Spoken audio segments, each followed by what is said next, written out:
Hello students, in this video we will see the next part of our module 5, that is decision tree of our course Fundamentals of Artificial Intelligence. So these are the contents of module 5, as you know, learning, rote learning, learning by taking advice, learning by problem solving, learning from examples, the decision trees, ensemble learning, explanation based learning, reinforcement learning. Reinforcement learning are of two types, that is passive reinforcement learning and active reinforcement learning. And finally, we will conclude our module 5 with the introduction to natural language processing. So, what is learning?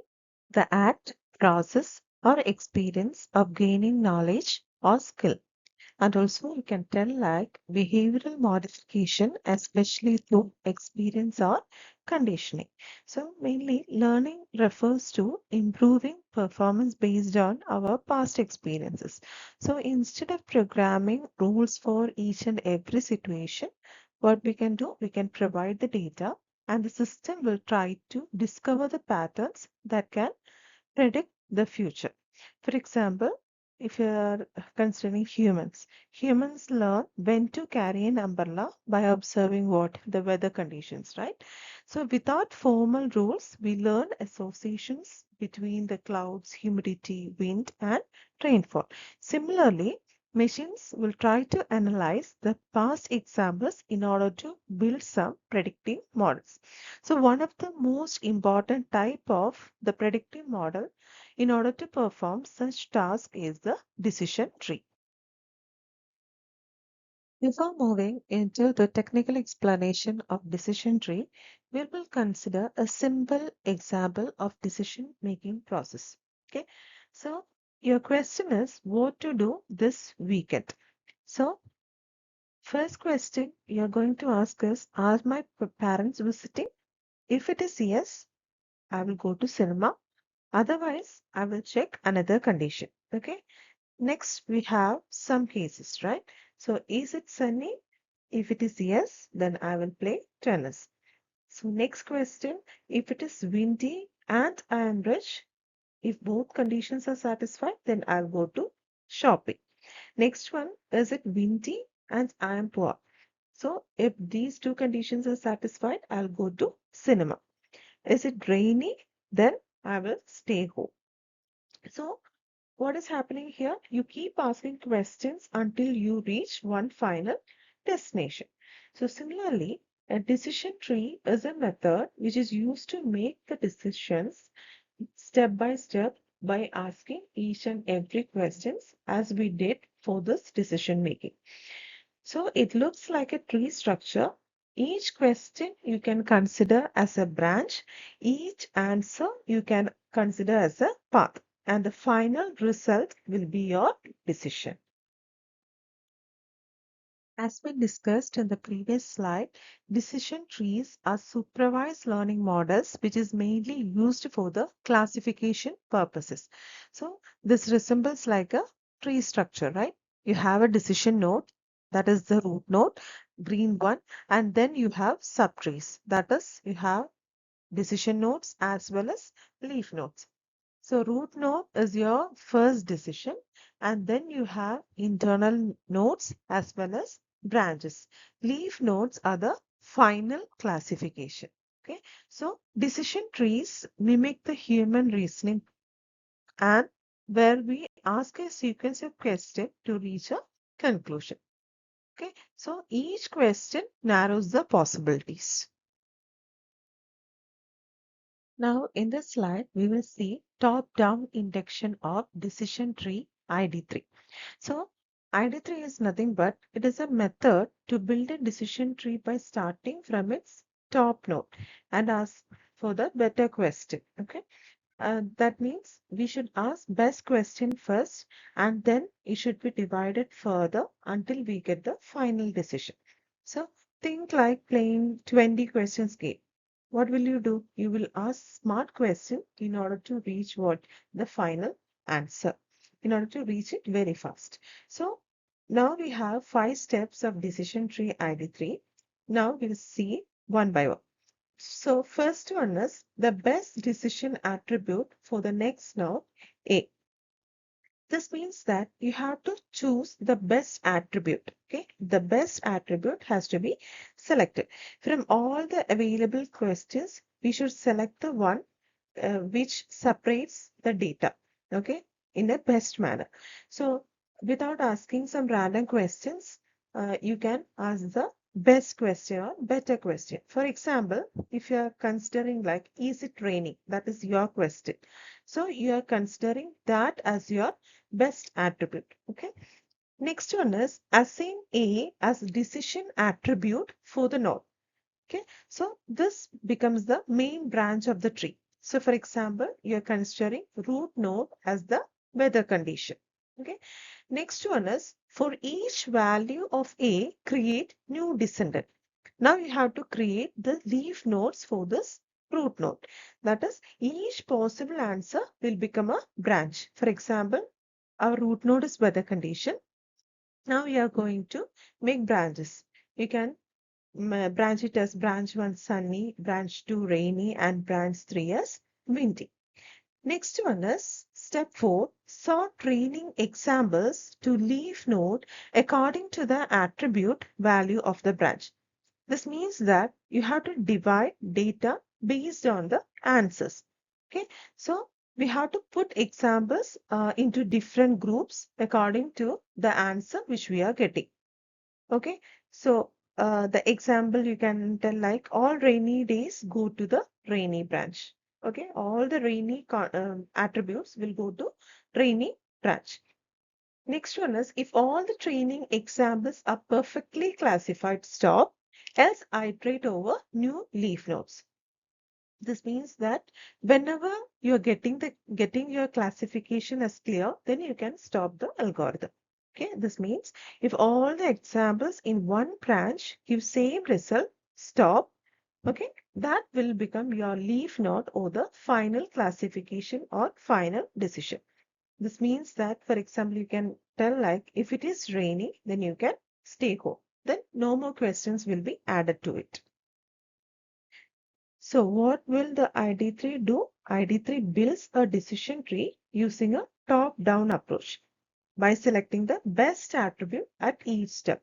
Starting from the root node, it will try to select the best attribute in each and every step. And it splits data into branches until all examples are classified. So in this slide, we will see the two things, that is when to stop splitting, and next one is which test to split on. Okay, when to stop splitting. That means if no more input features are available. Second one, all examples are classified the same. Too few examples to make an informative split. These are the main three conditions in order to stop your splitting criteria. Next one is which test to split on. Split gives the smallest error with multi-valued features, that is split on all values or split values into half. So in decision trees, certain choices are made during the training process in order to determine how the tree grows. The process should stop when there are no more useful input features are available, and also or when all the examples belong to the same classification, or when there are too few examples left to create a meaningful split. And also to decide how to split the data, what will the algorithm do? The algorithm selects the test that produces the smallest error or best separation. For features with multiple values, the split can be done based on all the possible values or by dividing the values into half. So these decisions help create an efficient and accurate model, and this decision tree can avoid the complexity also. So now in this slide, which we will see which attribute is best. That means the example in order to select the best attribute. So in decision trees, selecting the best attribute, it is an important step to achieve the classification, the best classification. Okay. So the best attribute is the one that creates the most effective split by separating the data into more good groups. Okay, so different attributes are tested in this case. Here you can see A1 and A2. These are the two attributes which we are testing in this example. So by dividing the data set into true and false branches. So A1 and A2 is the attribute and true and false are the branches. The attribute that reduces the impurity or the classification error the most is chosen as the best attribute. Okay, the one which is having the minimum impurity is chosen as the best attribute. So this process helps the decision tree in order to make better decision at each and every nodes, and it will improve the overall performance of the decision tree model. Now we'll see what are the principles in order to select the best attribute in order to perform the classification on decision tree. So selection of an attribute to test at each node, choosing the most useful attribute for classifying the example. The first one is information gain. So this information gain measures how well a given attribute separates the training examples according to their target classification. So, as we said in decision trees, we need to decide which attribute to check at each and every step in order to make the best decision, in order to make the best classification. So, this selection is done by using a principle known as information gain. This will help us to choose the attribute that separates the data more clearly. Okay, so for example, if you're considering a situation that imagine you are trying to guess whether someone will carry an umbrella or not. So, what are the attributes you will consider? What is the weather condition? What is the color, cloud cover, or what is the temperature right now? So, and then you will check is it raining or not. So, this quickly separates people into those who carry umbrellas and those who do not. So, then this is the attribute gives the highest information gain in this scenario, and this will be chosen first. Is it raining or not? So if it is raining, the person will carry umbrella. So the decision tree always selects the question which best divides the data into clear groups. So which will help us to make good and accurate predictions. Now the second principle is entropy. So entropy is a measure for uncertainty, purity, and information content. So I will start with an example. Imagine you have a basket full of fruits. Okay. If the basket contains only a single fruit, that is, for example, you consider you have a basket which contains only apples, then there is no uncertainty, right? So in this case, entropy is really low. But if you have the basket which is having mix of fruits, that is, you have apples, oranges, and bananas, okay, it becomes harder to guess which fruit you will pick. So in this case, the entropy is very high. So in decision tree also, entropy help us to decide how to split the data so that uncertainty will reduce, which can which can lead to more accurate results and predictions. So, what is entropy? Entropy is a measure for uncertainty, purity, and information content. It helps us how mixed or pure a group of examples. Okay, it will try to find out how mixed or pure a group of examples. If all items belong to the same category, then the entropy is really very low.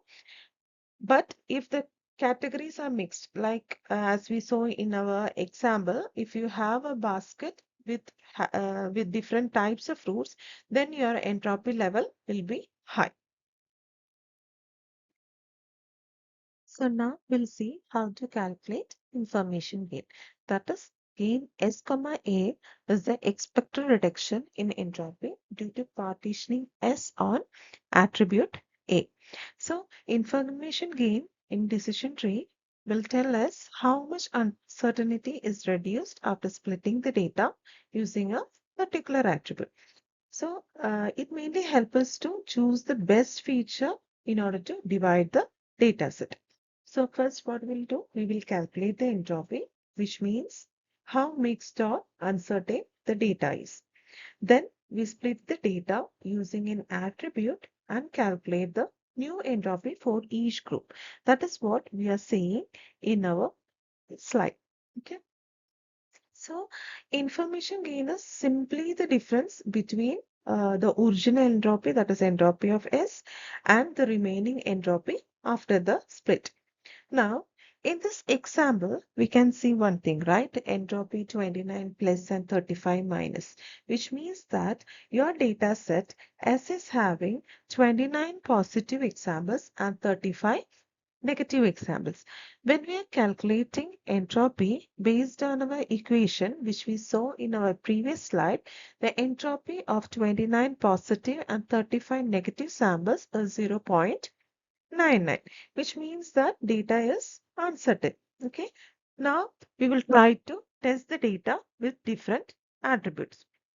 So first attribute we are going to select is A1, that is gain S comma A1, in which it is having first set it's having 21 positive examples and 5 negative examples. In the second set, 8 positive and 30 negative samples. So in the first case, 21 positive and 5 negative, we are getting the entropy value is 0.71. And in the second case, you are getting the entropy value is 0.74. And when we are calculating the gain value based on the above equation, you will get 0.27. Okay. Here also the information gain is very low.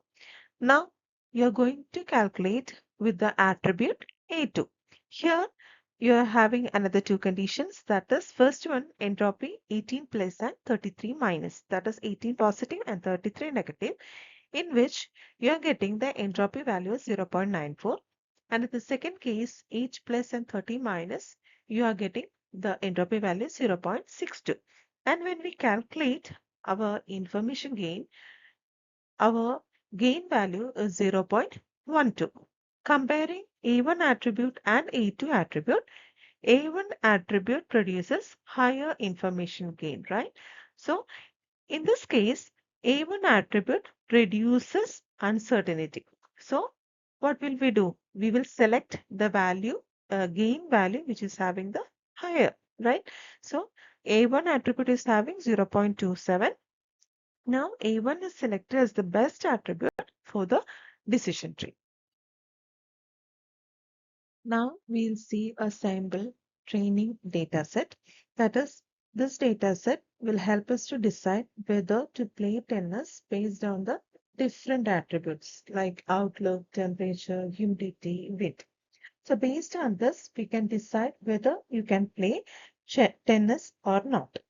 Okay, so the decision tree algorithm analyzes these examples in order to find the patterns. It may observe that when the outlook is overcast, the decision is usually yes. In D3, D7, D12, and D13, you can see overcast. When the outlook is overcast, then you can see the tennis as yes. Similarly, when the outlook is sunny and humidity is high, the decision may be often no. So by calculating the entropy and information gain for each and every attribute like outlook, temperature, humidity, and wind, the algorithm, the decision tree algorithm will determine which weather condition best separates the data into clear groups. Okay, so the attribute that reduces the uncertainty the most becomes the root of the decision tree. Now we'll see how to select the next best attribute. So here you have two attributes, that is humidity and wind. Humidity, you have two branches, that is high and normal. In the case of wind, you have two branches, that is weak and strong. When humidity is high, you have three positive responses and four negative responses. When it is normal, you have six positive responses and one negative sample. So when it is high, your entropy value is 0.985. Whereas if it is normal, your entropy value is 0.592. Okay. Now when we are calculating the gain of humidity, okay, what is the gain of humidity? Final gain of humidity is 0.151. In the case of wind, final gain value is 0.048. So, which is having the highest gain value? Humidity is having the higher value. So, humidity provides greater information gain than wind with respect to target classification. Now, when we are checking for our next attribute, that is outlook, the final information gain after calculating all the entropy value is 0.247. The second image shows the information gain values for the four attributes. We had four attributes, right? Outlook, humidity, wind, and temperature. Based on this, we were trying to predict whether you can play tennis or not. So the information gain of outlook is 0.247. For humidity is 0.151. For wind, it is 0.048. For temperature, it is 0.029. So S denotes the collection of training examples. So which is having the highest information gain? Outlook. So Outlook will be your root node. So this is what written over here. Outlook is your root node in which you have sub branches like sunny, overcast, and rain. Okay. Next, again, we will try to find out the next branch with the help of the entropy value. Whenever your outlook is overcast, then you can play tennis. Okay. And whenever your outlook is rain, and we will check the wind condition, then when the wind condition is strong, you cannot play tennis. Whereas if the wind condition is weak, then you can play tennis. Okay. Here when the outlook is sunny and when your humidity is high, you cannot play tennis. Whereas if the humidity is normal, then you can play tennis. That is what the description of this ID3 tree. Next, we'll see what are the issues in decision tree learning. The first one is overfitting. Second one, incorporating continuous valid attributes, attributes with many values, handling attributes with cost, handling examples with missing attribute values. So, in the case of decision tree learning, there are these are the different aspects of the issues which can affect model performance. First one is overfitting. So this means that the tree becomes too complex and learns the training data very perfectly. Okay, including the noise, it will try to learn. This will reduce the ability to generalize the new data. For example, if we create too many branches based on the small differences in weather conditions in the tennis data set, the model may perform well on the training data but fail on the testing data. Next issue is handling continuous valued attributes such as temperature. In this case, suitable thresholds must be selected. Attributes with many values can also mislead the model by creating the unnecessary splits. That is what written in the third point, that is attributes with many values. Next one is decision tree must handle situations where different attributes have different cost or when some training examples contain the missing values. So these issues, if we can resolve these issues, then the model accuracy can be improved. Okay, so overfitting is nothing but the data will perform well enough in training data, but it fails on a testing data. Now we'll see this graph which explains the overfitting in decision tree learning. Okay, the x-axis mainly represents the size of the tree and y-axis represent the accuracy. Okay, you can see two lines, right? The solid line and dotted line. So what the solid line represent? The accuracy on the training data. Okay, so we can see that when the tree becomes more complex, the training accuracy keeps increasing, right? Because the model learns the training examples very closely, whereas the dotted lines show the test data. In this case, it improves first and then it starts decreasing after a certain point, right? So this happens because the model begins to memorize the training data. Okay, it will fail to understand or learn the general patterns. So this type of situation is known as overfitting. Okay, which means that it performs well on the training data, but really poor on the testing data.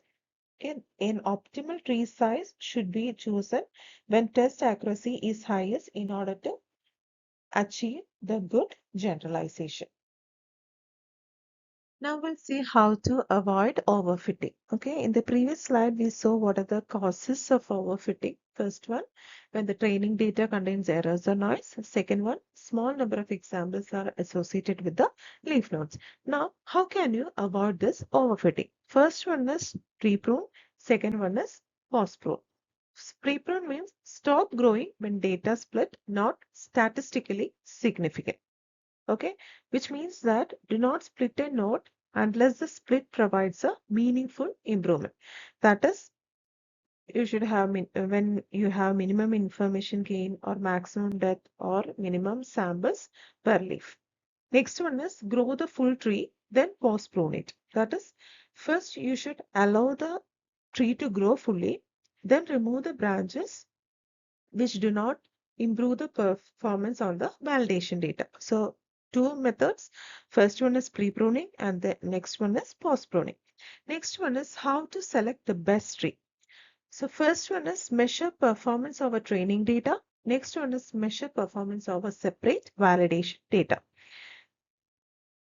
So overfitting occurs to complex tree. And what are the causes?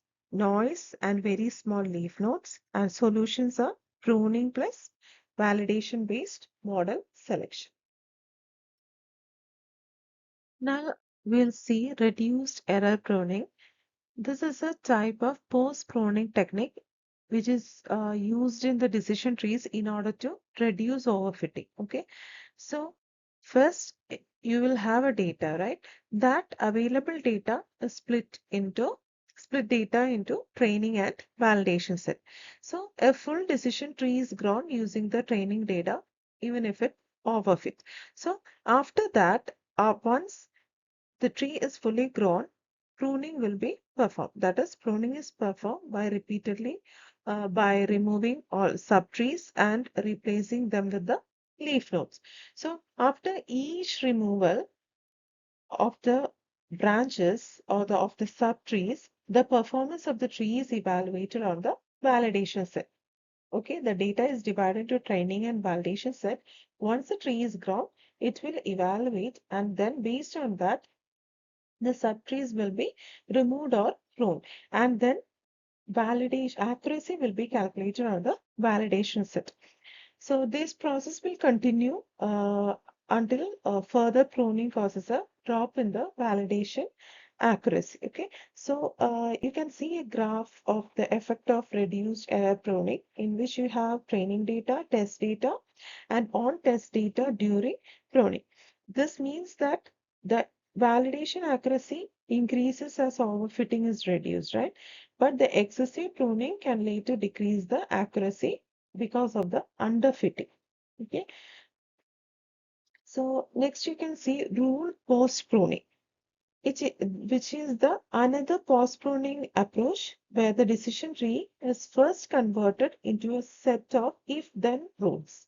Okay, so it will have root to leaf path representing each rule. Okay, it will have one rule each. So each rule is then pruned independently by removing unnecessary conditions. If the removal improves or does not harm performance on the validation, data. Okay, so in the case of rule post pruning, you will have three steps, that is convert tree to equivalent set of rules. Next is prune each rule independently of others and sort final rules into desired sequence for use.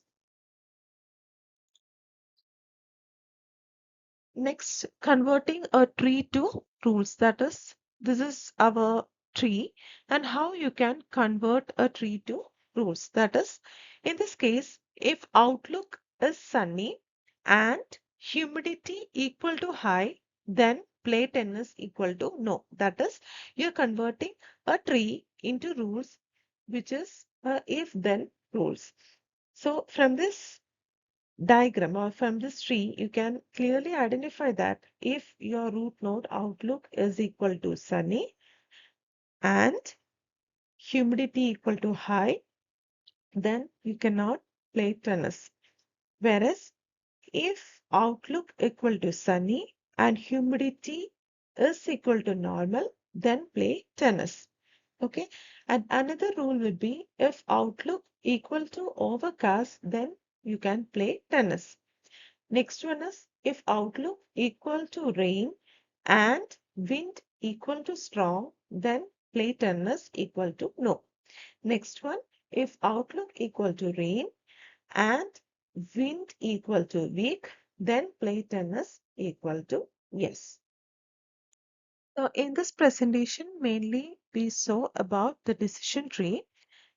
Decision trees are widely used because they provide transparent decision making and it is a type of supervised learning. It is mainly used for classification and this has different applications which includes medical diagnosis, loan approval, then customer analysis, fraud detection and so on. Okay. They convert the raw data into understandable rules. So by this we are concluding our session on decision trees. Thank you.